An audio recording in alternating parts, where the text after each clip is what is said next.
the right grade. What is absolutely was absolutely clear right from the start when we decided to go down the route of standardised grades is ensuring that there was fairness and equality within the system. At every stage, working with Ofqual, that's what we aimed to do.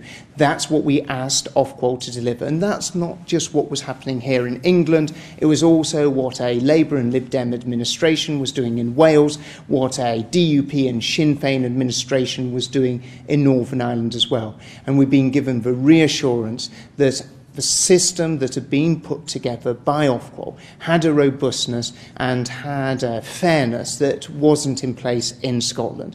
That's why we felt confident in order to proceed. But we had taken precautionary measures. That's why we'd put the triple lock in place to ensure that there's a strong appeals process for every student if there wasn't fairness. There's been plenty of reports about you potentially resigning or being forced into a resignation. Is that something you've considered?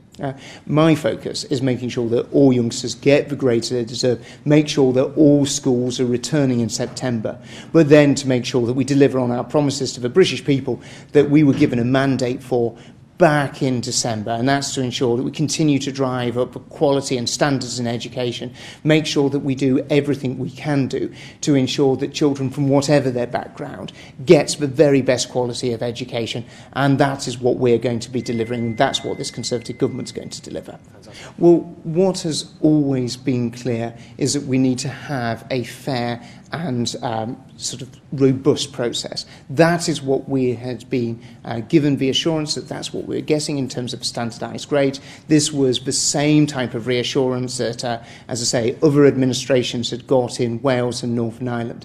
But when there was growing inconsistencies, when it became clearer and it became more apparent that there were challenges within the system and that too many students were going to be in a position where actually we weren't able to correct it purely through the appeals process, Ofqual and myself both agreed that the action that needed to be taken was much more significant, and that's why we moved to a system of either the teacher assessed grades or the calculated grades, which